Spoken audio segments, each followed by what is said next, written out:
Ma'am, please, sir, down. Yes. Yeah, look here, look here. Ma'am. Yes.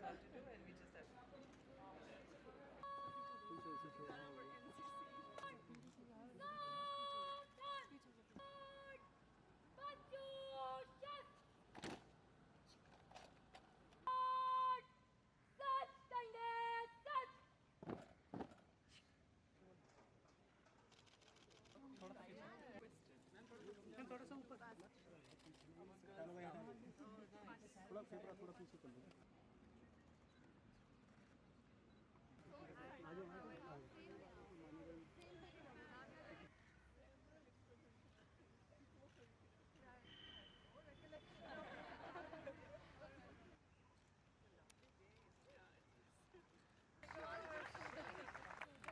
Coming back to her college at this point.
College. You are an inspiration for our student community, past, present, and future. Serve in public life, but fear the pitfalls that politics. I also heard that Hindu College is now place number 1 in the national system. So very proud to hear that. Well done, congratulations. 30-something years ago, when I was a sociology student, navigating the vibrant yet somewhat overwhelming streets of Delhi, the city was on the cusp of transformation. It was pre-liberalization India. Sri Lanka had already liberalized. India was making a much more gradual transition, and I remember arriving here and Pepsi had just begun, and that was seen as a big deal then. I remember the conversations that we used to have at the time, not just in the classrooms, I would say, especially not in the classrooms, but more on the lawns, over endless cups of Jai Singh's tea, chai, about social structures. Jai Singh's lawn still remains, but I don't think he's here any longer. I'm sorry to hear that. All those conversations we had about inequality, feminism, human development, that felt both urgent and necessary. Politics and myriad other subjects, films, drama, theatre, we talked about everything. Of course, as young people, starry-eyed and idealistic, we naturally thought we knew it all. And that changing the world was an easy task, and all we had to do was leave Hindu College and get out there, and the world was ours. I also recall some of the discussions in sociology and the deep realization that understanding society meant understanding people, their struggles, their aspirations, their resilience. Just as much as I am thankful to the government of India for making it possible for me to study at Hindu College, I'm grateful to all my teachers, one of whom is still here, Miss Achala. I think she's somewhere here. Others who have moved on to other institutions. They didn't just teach me theories, but encouraged me to think critically, to question, and to never accept injustice as inevitable. The Delhi I knew at that time was different from the metropolis you experience today. But even then, it pulsed with energy, diversity, and the promise of what India could become. To my mind, however, what makes Delhi truly unique still remains unchanged, and that is Delhi's ability to absorb people from everywhere, to embrace diversity, and most importantly, to teach resilience. It made me, a young woman from Sri Lanka, far away, quite far away, to feel very much at home and to feel accepted, and that part of me still belongs to Delhi.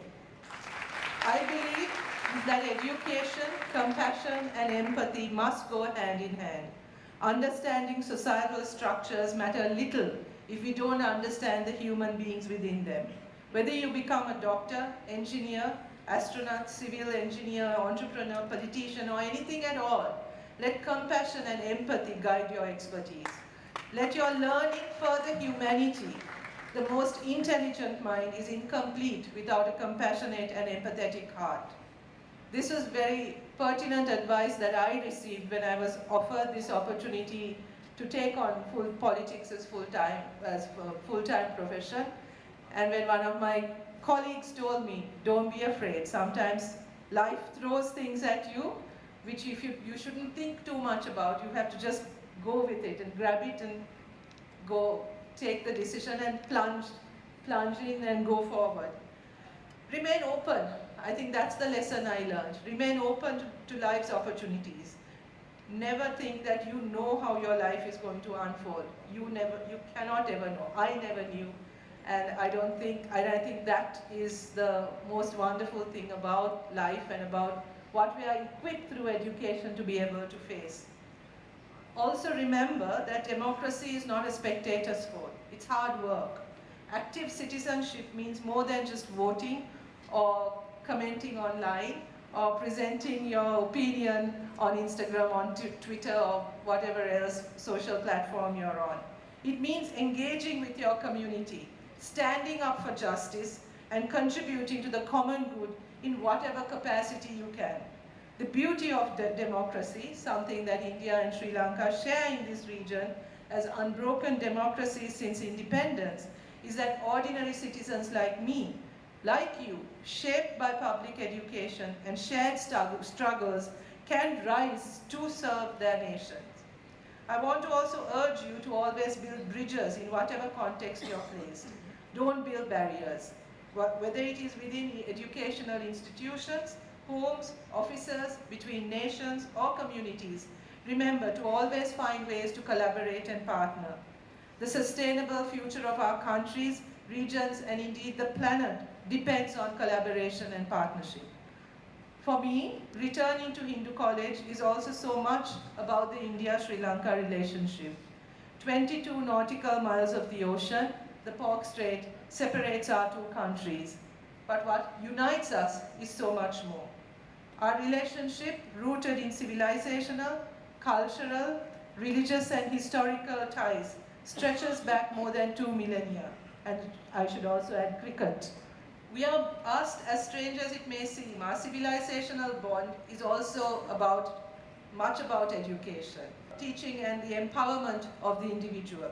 Sri Lanka's written history records that in the 3rd century BC, Emperor Ashoka sent his son Mahinda to Sri Lanka to share the teachings of Buddha. His daughter Sangamitra followed, carrying a sapling of the Bodhi tree in Bodh Gaya, under which the Buddha attained enlightenment. That sapling has grown into a tree which is one of the most revered sites in Sri Lanka still. Reverend Sangamitra established the women's monastic order in my country, empowering women both spiritually and socially. India and Sri Lanka are bound by a common heritage of tradition, values, and mutual respect. These cultural ties are woven into the fabric of our societies. So we may disagree with each other at times, we may not like everything about each other, but I think that's like families, that's like real relationships. You still learn how to live together and work together. At the end of the day, you respect each other. But what I want to emphasize today is the modern dimension of this ancient friendship. India has been an unwavering partner in Sri Lanka's journey, supporting our economic recovery, providing critical assistance during times of crisis, and standing up with us in our pursuit of stability and growth. When Sri Lanka faced her most severe economic crisis in 2022, India extended credit lines, fuel, and essential supplies. These are not forgotten. They are written in the memory of our people. This wasn't just this diplomatic assistance, it was the hand of a true friend extended in our darkest hour. Sri Lanka, for her part, has consistently upheld a solemn pledge, never to permit her soil to be used in a manner that threatens the security of India. This principle remains sacrosanct. Our partnership, as you can see, is clearly not episodic. It is structural. It is not a temporary convenience of today. It is a necessity of tomorrow. The government of India's generous support for educational infrastructure in Sri Lanka has been transformative. From English language laboratories in our provinces to vocational training centers, smart classrooms in rural schools, and support for financially disadvantaged university students. These initiatives are not just about infrastructure, they are about investing in our shared future and the potential of our young people. The bilateral cooperation in human resource development, including training programs for teachers and officials, reflects our mutual understanding that education is the foundation of national progress. As Sri Lanka charts its course for the future, we see India not just as a neighbor, but as a trusted partner in our quest for development and prosperity. The government of Sri Lanka recognizes education as a primary responsibility and is committed to reducing the financial burden on families while ensuring equal access to quality education across the country. We have a proud history of free education in our country, Madam Principal, that goes back many years, where we provide free education from grade 1 right up to your undergraduate years. And that has been a big part of our success in being able to maintain good human development indicators, even when we've fallen behind in other ways. Vocational education is also a national priority for us now to bridge the gap between classroom learning and demands of the job market. As we enter a new era, it is important that our two countries strengthen our economic ties, enhance people-to-people connections through exchanges like this, and advance regional and global cooperation. The future holds immense potential, and we must work together to realize it. The strength of the Sri Lanka-India partnership lies in our collective action, in our shared commitment to addressing challenges that transcend borders, whether they involve environmental concerns, economic development, counter-terrorism efforts, maritime issues, or ensuring growth that benefits the peoples of both our countries. For India and Sri Lanka, opportunities are boundless. What is required is the wisdom to seize them. The India-Sri Lanka partnership is also an opportunity for people like you, because you are tomorrow's leaders and entrepreneurs.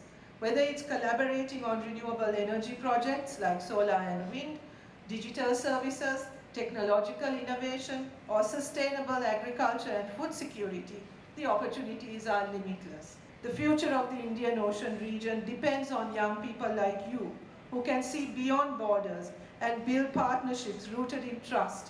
Leaders who can build an even more inclusive, prosperous, connected, and mutually beneficial India. An India and Sri Lanka partnership, so that future generations in both our countries can thrive in an interconnected, interdependent, peaceful world. I want to say to all the students who are here today, you stand at the threshold of extraordinary possibilities. The education you are receiving at Hindu College is a gift, but it is also a responsibility. Use it wisely. Use it to build bridges, not walls. Use it to heal divisions, not deepen them. Use it to serve, not just to succeed. And I invite you to look south, across the Pork Strait. Consider Sri Lanka not just as a neighbor, but a collaborator and partner. We are a country of ideas and a generous and resilient people. In terms of UNDP's Human Development Index, like I mentioned before, Sri Lanka ranks in the high HDI category, and it is the highest rank in South Asia. We are a country that is rebuilding, eager to learn, teach, and co-create with India. It would be a pleasure to see increasing student exchanges between Indian and Sri Lankan students and researchers working and researching together in institutions, startups, art and culture and other fields. I would invite you to not measure success only by titles or salaries. Measure it by how many lives you touch, how often and how much of injustice you challenge, and how many bridges you build, not just in societies and communities immediately around you, but regionally and globally. Work to build a better, kinder world for all. Be global in your imagination. Be regional and global in impact. Be conscious of our common humanity and remain deeply human in your values. Thank you for having me here today. I wish you all a fulfilling journey ahead and a bright future. Thank you very much. Thank you so much. Science professors here who will tell you that politics is about power, and transformation of those power structures is what politics is about. And without that, I don't think you can see any kind of transformation in the world. So let's change what we don't like about politics, which is the way in which the cultures of some political parties, the corruption, the nepotism, the distance from normal, ordinary citizens. Let's change that, but don't reject politics, because without politics, you won't be able to change the world, and that's what we have to do. You are one of South Asia's women leaders at such high office. What do you think is needed to create a more enabling space for women in politics? Oh, great question. That was one of the things we used to talk about even here, because it was a perennial problem. Women in public spaces, whether it's in politics, whether it's in art, whether it's in business, often face greater challenges than men do. And I think it comes, well, I'm sorry to say this, but we live in a patriarchal world still, and those structures still need to change. But in that journey, I think we also need to avoid culture wars where we pit ourselves against each other and polarize ourselves and think that there's a them and us, right? And I think that it's more about changing the structures that keep certain people, because of their sexual or gender identity, away from resources, away from accessing opportunities.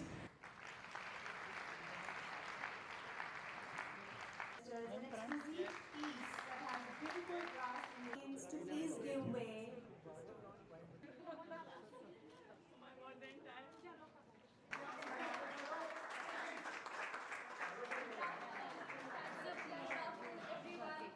It's a moment of immense pride to welcome you back. This is your classroom, do you remember? Yes. Then girls and boys, she's talking a lot about history. Make her come back to sociology. It's a moment of immense pride to welcome you back to the Department of Sociology. Prime Minister of a country is visiting a classroom. Picture closer here.